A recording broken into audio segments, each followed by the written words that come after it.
माँ कालरात्रि की कथा। या देवी सर्वभूतेषु मातृरूपेण संस्थिता। नमस्तस्य नमस्तस्य नमस्तस्य नमो नमः अर्थात सभी जीवों में मातृरूप में निवास करने वाली देवी को नमन। मैं बार बार और निरंतर उनका अभिनंदन करता हूँ। जय माता दी।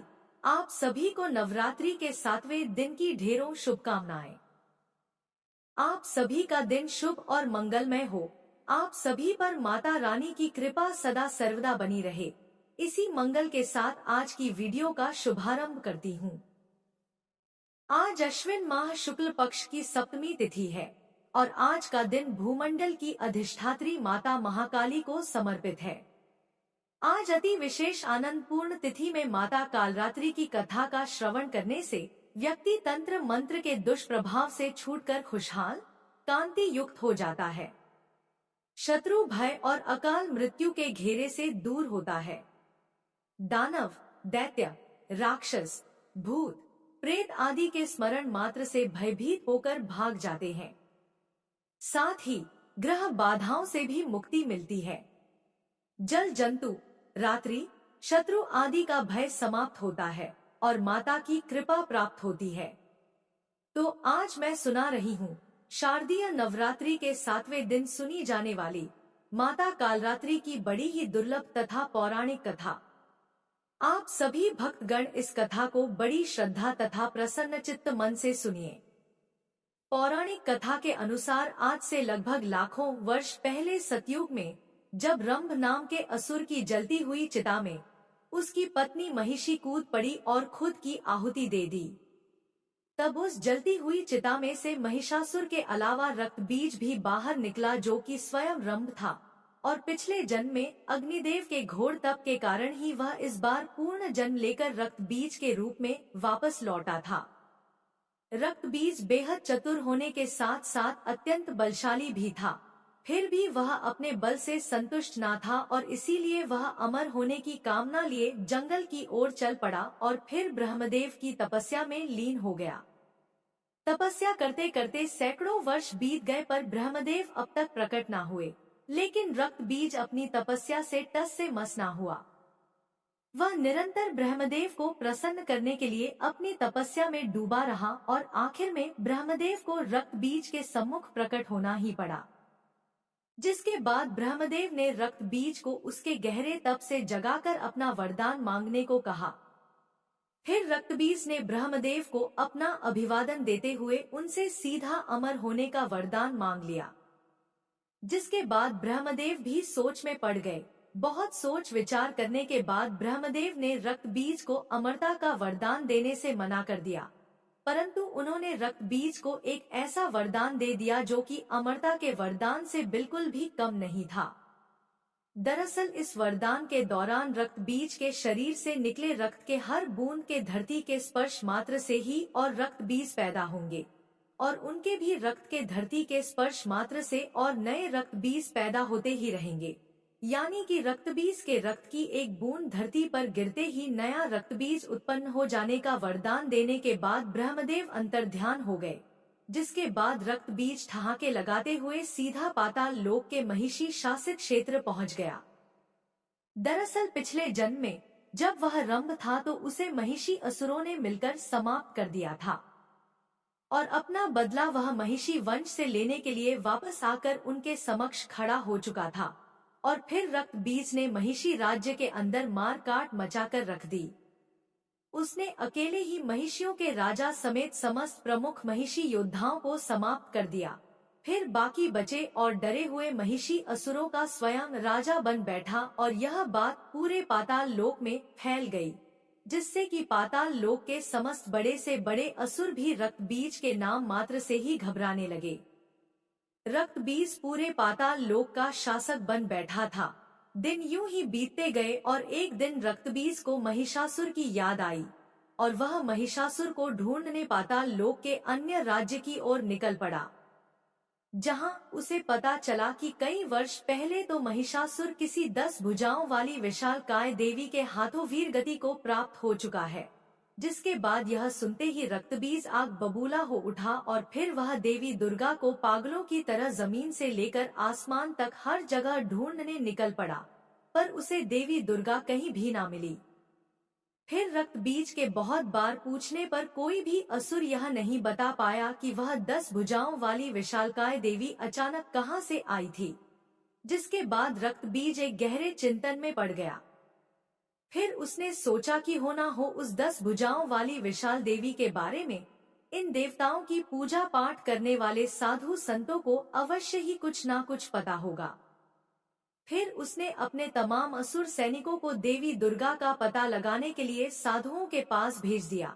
जिसके बाद रक्तबीज के असुर सैनिकों ने बड़े ही क्रूर तरीके से साधुओं से उस विशालकाय 10 भुजाओं वाली देवी के बारे में पूछने लगा, पर किसी भी साधु संत के पास उनके सवालों का उत्तर न था। रक्तबीज की यह जानलेवा खोज देवी दुर्गा के लिए यूं ही जारी रही, और वहीं दूसरी तरफ महर्षि कश्यप और दनु के 2 पुत्र शुंभ और निशुंभ नाम के 2 असुर भाई एक शांत वन में ब्रह्मदेव की तपस्या में कई वर्षों से लीन हुए बैठे थे। और फिर शुंभ और निशुंभ के सम्मुख अचानक ब्रह्मदेव का आगमन हुआ। जिसके बाद ब्रह्मदेव ने उनसे अपना इच्छित वरदान मांगने को कहा। जिसके बाद हर असुर की तरह शुंभ और निशुंभ ने भी ब्रह्मदेव से अमरता का वरदान मांग लिया, जिसके लिए ब्रह्मदेव ने उन्हें साफ साफ मना कर दिया।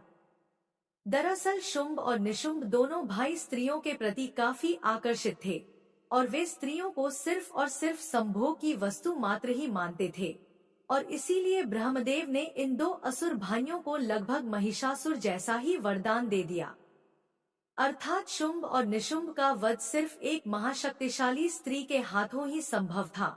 और इसी बीच इंद्रदेव ने शुंभ और निशुंभ के बड़े भाई नमुची को अपने निजी मतभेद के कारण मौत के घाट उतार दिया।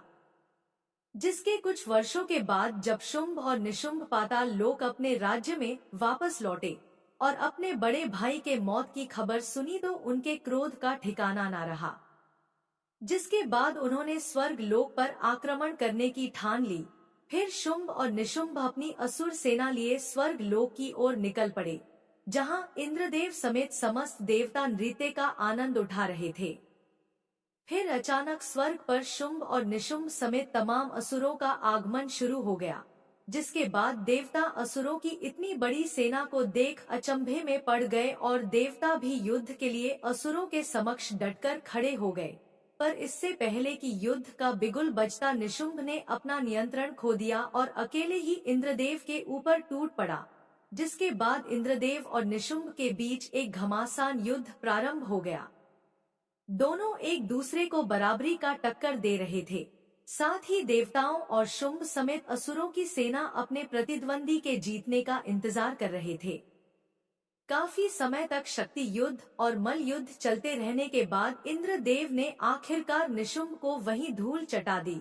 जिसके बाद शुंभ और निशुंभ समेत पूरी असुर सेना का आत्मविश्वास युद्ध से पहले ही डगमगा गया, और वहीं इंद्रदेव के जीतने के बाद देवताओं का आत्मविश्वास ठहाके लगाने लगा था। फिर युद्ध का बिगुल बजा और देवताओं के साथ असुरों का युद्ध प्रारंभ हो गया। इस युद्ध में देवताओं ने खुलकर अपनी शक्तियों को शुंभ और निशुंभ समेत पूरे आसुरी सेना पर बरसाना शुरू कर दिया, जिसमें आसुरी सेना पूरी तरह घायल होने लगी। जिसके बाद शुंभ और निशुंभ ने भी अपने वरदानी ताकतों का इस्तेमाल करना शुरू कर दिया, जिसका देवताओं पर कुछ खास असर नहीं हुआ। यहाँ तक कि देवता असुरों के साथ उपहास करते हुए युद्ध करने लगे थे। शुंभ और निशुंभ समेत पूरी आसुरी सेना देवताओं के समक्ष लाचार नजर आ रही थी। देवता यूं ही ठहाके लगाते रहे और असुर युद्ध को पूरी तरह से हारने की कगार पर आ चुके थे। तभी अचानक हारे हुए असुरों के पीछे से एक और जोरदार ठहाके लगाने की आवाज आने लगी, जिस पर सभी देवता मौन हो गए और कुछ देर के लिए सोच में पड़ गए। जिसके बाद आगमन हुआ रक्तबीज का, जो कि ठहाके लगाता हुआ हारे हुए तमाम असुरों के अंदर एक उम्मीद जगाता हुआ आगे बढ़ता चला आया और देवताओं के समक्ष आ खड़ा हुआ। उसके मात्र ठहाके लगाने से ही पूरा इंद्रासन कांपने लगा था। साथ ही उसे देख इंद्रदेव समेत सभी देवता भी कांपने लगे थे। दरअसल रक्त बीज उस समय स्वर्ग लोक पर पिछले जन्म में इंद्रदेव के हाथों मारे गए अपने भाई का बदला लेने आया था। फिर इंद्रदेव ने कुबेर को एक संकट संकेत भेजा, जिसके कुछ क्षण के अंदर ही कुबेर अपने तमाम यक्ष के साथ स्वर्ग लोक में प्रकट हुए और फिर सभी देवताओं ने मिलकर रक्त बीज और शुंभ निशुंभ समेत सभी असुरों पर अपनी पूरी क्षमता के साथ टूट पड़े, जिसके बाद एक भयंकर युद्ध प्रारंभ हो गया। इस युद्ध में देवता और असुर दोनों ही बराबर उत्साह के साथ युद्ध कर रहे थे। यहाँ शुंभ और निशुंभ ने तो देवताओं को इस बार कांटे की टक्कर दे ही रहे थे और वहीं रक्त बीज अकेले ही बड़ी तेजी से पूरे यक्ष का नामो निशान मिटाए जा रहा था। युद्ध यूं ही कुछ समय तक चलता रहा, पर कुछ समय के बाद देवताओं के सभी यक्ष सेना समाप्त हो चुके थे और अब इस युद्ध में असुरों का पलटवार पूरी तरह से भारी पड़ चुका था, जिसके बाद रक्त बीज समेत शुंभ और निशुंभ एक साथ मिलकर सभी देवताओं के ऊपर टूट पड़े, जिनके भय से इंद्रदेव और कुबेर समेत सभी देवता स्वर्ग से अंतर्ध्यान हो गए। जिसके बाद शुंभ और निशुंभ रक्त बीज के दम पर स्वर्ग लोक को पूरी तरह से जीत चुके थे और वे रक्त बीज से काफी प्रभावित भी हुए। जिसके बाद शुंभ और निशुंभ ने रक्त बीज के समक्ष अपना सेनापति बनने का प्रस्ताव रखा और साथ ही उसके हर कार्य में बराबरी का सहयोग देने का वादा भी किया। जिसके बाद रक्त बीज ने उनके इस प्रस्ताव को स्वीकार कर लिया। साथ ही शुंभ और निशुंभ ने अपने दो बहुत ही शक्तिशाली और प्रमुख असुर भाइयों चंड और मुंड को देवताओं की खोज में उनके पीछे लगा दिया और यहाँ देवता पूरे ब्रह्मांड की नजरों से छिपते छिपाते हुए कैलाश पहुँच गए और महादेव के समक्ष त्राहिमाम की गुहार लगाने लगे। पर उस समय महादेव अपने गहरे ध्यान में लीन थे। काफी समय तक त्राहिमाम की गुहार लगाने के बावजूद भी महादेव तो अपने ध्यान में ही लीन रहे, परंतु देवी पार्वती अपने गुफा से निकलकर बाहर आई और देवी पार्वती ने देवताओं से त्राहिमाम का कारण पूछा। जिसके बाद सभी देवता उन्हें सारी बात बताने लगे कि तभी वहां देवताओं को ढूंढते हुए दोनों असुर भाई चंड और मुंड भी कैलाश पहुंच गए और चुपके से देवताओं की सारी बातें सुनने लगे कि तभी चंड और मुंड का ध्यान देवी पार्वती की ओर गया और उनकी आंखें वहीं फटी की फटी रह गई। उन्होंने आज तक इतनी सुंदर स्त्री कहीं भी देखी ना थी। उनका पूरा ध्यान देवताओं से हटकर सिर्फ देवी पार्वती की ओर केंद्रित हो गया। उनसे रहा न गया और फिर वे कैलाश से भागते हुए स्वर्ग लोक अपने स्वामी शुंभ और निशुंभ के समक्ष जा पहुँचे और उनके समक्ष देवी पार्वती के सुंदरता की व्याख्या करने लगे। इतना सुन शुंभ और निशुंभ देवी पार्वती को स्वर्ग की रानी बनाने का स्वप्न देखने लगे। जिसके बाद उन्होंने चंड और मुंड को देवी पार्वती के समक्ष शुंभ और निशुंभ से विवाह कर स्वर्ग लोक की रानी बनने का प्रस्ताव ले जाने को कहा। साथ ही यदि देवी पार्वती उनके प्रस्ताव को ठुकरा दे तो उन्हें बलपूर्वक स्वर्ग लाने का भी जिम्मा सौंपा और इसके लिए शुंभ और निशुंभ ने कैलाश पर देवताओं की स्थिति को ध्यान में रखते हुए चंड और मुंड को लगभग लाखों असुर सैनिकों के साथ कैलाश के लिए रवाना कर दिया और यहाँ देवी पार्वती समस्त देवताओं को दोबारा से युद्ध करने की रणनीति समझा ही रही होती है कि तभी अचानक वहाँ विराट आसुरी सेना आ पहुँचती है और शिव गणों को परास्त कर आगे बढ़ते हुए महादेव के पवित्र स्थल में आ खड़े होते हैं, जिन्हें देख देवता क्रोध से भर जाते हैं, पर देवी पार्वती तत्काल ही देवताओं को शांत करा देती है और फिर चंड और मुंड आगे बढ़कर देवी पार्वती के समक्ष शुंभ और निशुंभ का प्रस्ताव रखते हुए देवी पार्वती को स्वर्ग चलने की बात कहते हैं। जिस पर देवी पार्वती अत्यंत ही क्रोधित हो उठती हैं और चंड मुंड को अपनी विराट सेना लेकर वापस लौट जाने के लिए बोलती हैं। ये सुनकर चंड मुंड देवी पार्वती को अपशब्द सुनाने लगते हैं, जिसे सुन देवी पार्वती अत्यंत ही क्रोधित हो जाती है और यह अपशब्द देवी दुर्गा भी अपने देवी लोक में बैठे बैठे सुन रही थी और प्रचंड रूप से क्रोधित हो रही थी। चंड और मुंड ने देवी पार्वती को सीधे तरीके से न चलने पर उनके केश पकड़कर घसीट कर ले जाने की बात कहनी शुरू कर दी। जिसके बाद देवी दुर्गा से अपने अवतार देवी पार्वती का यह अपमान सहन नहीं हुआ। फिर देवी दुर्गा ने कैलाश पर ध्यान में बैठे महादेव को एक दिव्य संकेत भेजा और दूसरा दिव्य संकेत देवी पार्वती को भेजा। इन संकेतों के द्वारा देवी दुर्गा ने देवी पार्वती के एक अंश को महादेव के गले में प्रवेश कराया, जो महादेव के गले में स्थित विष से भर उठा।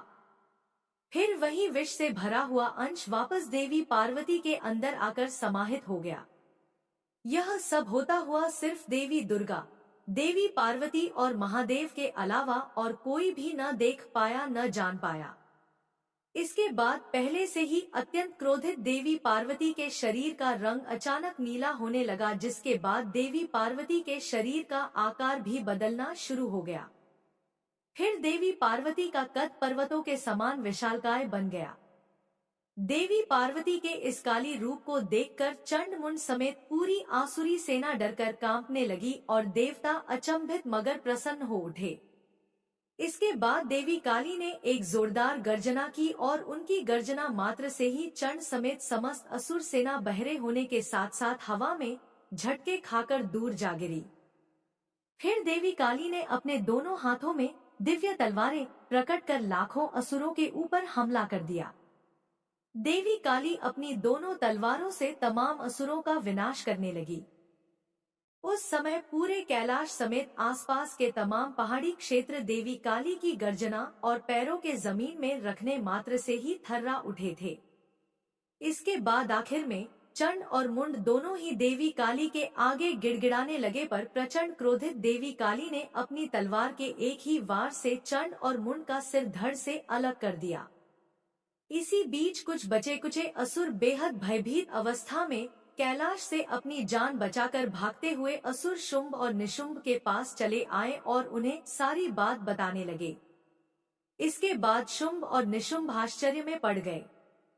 फिर उन्होंने देवी पार्वती के सम्मुख खुद ही जाने की सोच ली, पर तब उन्हें ब्रह्मदेव का वह दिया हुआ वरदान याद आया, जिसमें उन्होंने शुंभ और निशुंभ को सिर्फ एक परम शक्तिशाली स्त्री के हाथों ही वध होने का वरदान दिया था।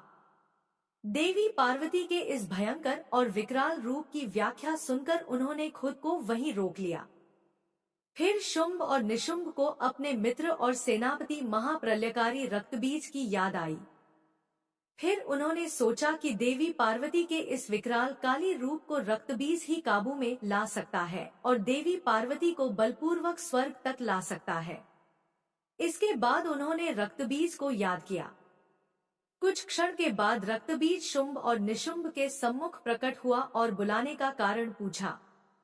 इसके बाद शुंभ और निशुंभ ने रक्तबीज को सारी बात बताई और रक्तबीज के सम्मुख प्रचंड क्रोधित देवी पार्वती को काबू में कर स्वर्ग लोक तक लेकर आने का प्रस्ताव रखा। देवी पार्वती के इस भयंकर और विशालकाली रूप की व्याख्या सुनकर रक्तबीज को देवी पार्वती पर संदेह हुआ और उसने सोचा कि अब शायद उसकी वर्षों की तलाश यहीं खत्म हुई। इसके बाद रक्तबीज ने शुंभ और निशुंभ के इस प्रस्ताव को आसानी से स्वीकार कर लिया और कैलाश की ओर चल पड़ा। और यहाँ कैलाश में देवी काली शांत होते हुए देवी पार्वती के रूप में वापस आ ही रही होती है कि अचानक कैलाश में रक्तबीज का आगमन होता है, जिसको देख सभी देवता डर से थर्रा उठते हैं। रक्तबीज ठहाके लगाता हुआ देवी पार्वती के सम्मुख चला आता है। रक्तबीज जैसे खूंखार असुर को सामने देख देवी पार्वती का खून वापस से खौल उठता है और देवी पार्वती वापस से विशालकाय काली का रूप धारण करने लगती है। फिर रक्तबीज अपने सम्मुख इतनी बड़ी कदकाठी की भयंकर वीरांगना को देख समझ जाता है कि यही दुर्गा है और यही काली है। फिर रक्तबीज भी महिषासुर के बदले की आग में जलते हुए अपने अंदर वर्षों से पल रहे क्रोध को जगा लेता है और देवी काली पर अपने भयंकर और विस्फोटक अग्नि से प्रहार कर देता है, पर देवी काली पर इसका कोई असर नहीं होता, बल्कि इसके विपरीत वे और भी प्रचंड रूप से क्रोधित हो उठती हैं और रक्तबीज के चेहरे पर अपने तेज धार नाखूनों से प्रहार कर उसका चेहरा नोच लेती है। पर रक्तबीज के चेहरे से रक्त की बूंदें निकलकर जैसे ही धरती को स्पर्श करती हैं, उसके रक्त के हर बूंद के धरती के स्पर्श मात्र से ही और नए रक्तबीज उत्पन्न होने लगते हैं। यह देख सभी देवता आश्चर्य से भर उठते हैं और देवी काली गुस्से में आग बूला होते हुए अपने दोनों हाथों में दिव्य तलवारें प्रकट कर तमाम रूप से उत्पन्न हुए रक्त बीजों पर अंधाधुंध प्रहार कर उनके सिर को धड़ से अलग करने लगती हैं। परंतु रक्त बीज मरने की जगह और भी अधिक और अनगिनत संख्या में उत्पन्न होने लगता है। फिर देवी काली ने अपनी और दो भुजाओं को प्रकट कर अपनी चार भुजाओं से भी अधिक मात्रा में उत्पन्न हो चुके रक्त बीजों को समाप्त करने लगी। देवी काली यूं ही रक्त बीज को समाप्त करती जाती और रक्त बीज यूं ही पहले से अधिक संख्या में उत्पन्न होता जाता। काफी समय तक इस युद्ध के चलने के बावजूद भी अब तक युद्ध का कोई भी परिणाम सामने नहीं आया था और यह युद्ध काफी लंबा खींचता ही चला गया। युद्ध को शुरू हुए काफी दिन बीत चुके थे और यहाँ अति क्रोधित हो चुकी देवी काली के तमाम प्रहार करने के कारण रक्तबीज अपनी संख्या लाखों में कर चुका था। रक्तबीज को इतनी विशाल संख्या में देख इंद्रदेव समेत सभी देवताओं ने हिम्मत कर आगे बढ़कर देवी काली की सहायता करने की ठान ली, पर जैसे ही देवताओं ने युद्ध के लिए अपना कदम आगे बढ़ाया, देवी काली ने पलटकर सभी देवताओं को इस युद्ध में हस्तक्षेप न करने की चेतावनी दे डाली। इतना सुनते ही सभी देवता देवी काली के डर से सहम गए और सिर्फ इस युद्ध का भयंकर मंजर ही देखते रहे। और यहाँ लाखों रक्तबीज अपने हाथों में तलवारें प्रकट कर देवी काली को चारों ओर से घेरने लगे कि तभी देवी काली को देवी दुर्गा का संकेत मिला, जिसमें देवी दुर्गा ने देवी काली को रक्तबीज पर हमला न करने की सलाह दी और तमाम रक्तबीजों को एक साथ समाप्त करने का उपाय सुझाया। इसके बाद लाखों रक्तबीजों ने मिलकर एक साथ देवी काली पर अपनी तेजधार तलवारों से हमला कर दिया और देवी काली अपनी तलवार से तमाम रक्तबीजों के हर वार को रोकती रहीं। फिर इतने प्रहार के बीच देवी काली जोरदार गर्जना करती हुई अपना आकार और भी विशालकाय बनाती गई और यह गर्जना इतना तेज और प्रभावी थी कि इसके झटके से तमाम रक्तबीज असंतुलित होकर हवा में यहाँ वहाँ जाकर गिरने लगे। इसके बाद देवी काली ने अपना रूप महाविशालकाय और महाप्रलयंकारी बना लिया। तब माँ दुर्गा ने माँ काली और माँ चामुंडा को बुलाया। देवी ने आदेश दिया कि रक्तबीज का रक्त धरती पर गिरने न पाए। माँ काली ने अपने विशाल मुख को फैलाकर जैसे ही रक्तबीज को घायल किया, उसी क्षण उसके शरीर से निकले रक्त की हर बूंद को उन्होंने अपने मुख में समेट लिया। जिस जिस स्थान से रक्त टपकने को हुआ, माँ काली ने तुरंत अपनी जिह्वा और मुख से उसे सोख लिया। इस प्रकार रक्तबीज की एक भी बूंद भूमि पर नहीं गिर पाई। जब उसका पूरा रक्त माँ काली द्वारा पी लिया गया, तब वह निस्तेज होकर भूमि पर गिर पड़ा। अंततः माँ चामुंडा ने उसका वध कर दिया। परंतु यहाँ काफी समय बीत जाने के बावजूद भी देवी काली का क्रोध अब तक शांत न हुआ था और यह देख सभी देवताओं की चिंता और भी बढ़ने लगी। दरअसल तमाम रक्तबीजों को कच्चा चबा जाने के बाद उसके रक्त के दुष्प्रभाव से देवी काली ने खुद पर अपना संतुलन खो दिया था और अपने तीव्र क्रोध से पूरी धरती को तबाह करने की आग उनके अंदर भड़क चुकी थी। इसके बाद अति तीव्र क्रोधित देवी काली असंतुलित होकर पूरी धरती को तबाह करने की ओर चल पड़ी। फिर इंद्रदेव समेत तमाम देवता यह देख चिंता में डूब गए। फिर उन्होंने श्री विष्णु को याद किया, जिसके बाद कैलाश में श्री विष्णु का आगमन हुआ और देवता श्री विष्णु से देवी काली को रोकने की गुहार लगाने लगे। श्री विष्णु ने इसे अपने लिए यह एक नामुमकिन कार्य बताते हुए महादेव के लिए एक मुमकिन कार्य बताया और श्री विष्णु समेत सभी देवताओं ने महादेव को अत्यंत ही गहरे ध्यान से जगाने के लिए प्रार्थना करनी शुरू कर दी। इसके बाद महादेव ने अपनी आंखें खोलते हुए श्री विष्णु को नमन किया और अपनी आंखों से तबाही से बिखरे पड़े कैलाश को देखा। फिर सभी देवताओं ने महादेव को सारी बात बताई, जिसके बाद महादेव की नजर काफी दूर तक पहुंच चुकी विशालकाय देवी काली पर गई। फिर महादेव अपने स्थान से अंतर्धान होकर अपना आकार बदलकर सीधे चली आ रही देवी काली के मार्ग पर लेट गए, जिसके बाद प्रचंड क्रोधित अवस्था में चलते चलते अचानक देवी काली का पांव मार्ग पर लेटे हुए महादेव की छाती के ऊपर पड़ गया। जैसे ही देवी काली की नजर पांव के नीचे दबे महादेव पर पड़ी, वैसे ही उनका सारा क्रोध शांत हो गया और साथ ही उन्हें अपनी भूल का आभास भी हुआ। इसके बाद देवी काली अचानक सामान्य आकार में आती हुई देवी पार्वती का रूप लेने लगी, फिर मूर्छित होकर धरती पर गिरने लगी कि अचानक महादेव ने देवी पार्वती को थाम लिया और उन्हें उठाकर अपने स्थान पर लेकर आए। देवी पार्वती को मूर्छित अवस्था में देख देवी देवता समेत शिवगण चिंतित हो उठे। फिर महादेव देवी पार्वती को चेतना में वापस लेकर आए और यह देख सभी देवी देवता समेत पूरा कैलाश खुशी के मारे झूम उठा। पर काली अवतार धारण करने के कारण देवी पार्वती का रंगरूप काला पड़ चुका था, जिससे देवी पार्वती परेशान रहने लगी थी। फिर महादेव ने देवी पार्वती को ब्रह्मदेव की तपस्या करने की सलाह दी, जिसके बाद देवी पार्वती कैलाश के शिव स्थान से काफी दूर जाकर किसी और पर्वत की चोटी पर बैठकर ब्रह्मदेव की तपस्या में लीन हो गई। देवी पार्वती कुछ वर्षों तक यूं ही ब्रह्मदेव की तपस्या में लीन रहीं। फिर एक दिन ब्रह्मदेव देवी पार्वती के सम्मुख प्रकट हुए और उनसे अपना वरदान मांगने को कहने लगे, जिसके बाद देवी पार्वती ने ब्रह्मदेव से अपना रंगरूप वापस दिलाने को कहा। इसके बाद ब्रह्मदेव ने अपने तंत्र से काली अवतार के दौरान देवी दुर्गा की शक्ति के साथ शिव के विष के आपस में समाहित होकर उत्पन्न हुए ऊर्जा को देवी पार्वती के शरीर से अलग कर दिया, जिसके फलस्वरूप देवी पार्वती का रंगरूप पहले जैसा ही हो गया। फिर देवी पार्वती अत्यंत ही प्रसन्न हुई। फिर देवी पार्वती के शरीर से निकली हुई वह अत्यंत ताकतवर ऊर्जा एक बड़े कदकाठी की बेहद खूबसूरत वीरांगना में तब्दील हो उठी, जिसकी दिव्यता और चमक देख देवी पार्वती और ब्रह्मदेव अत्यंत ही प्रसन्नता से भर उठे और उन्हें एक नया भव्य नाम देवी कौशिकी दिया।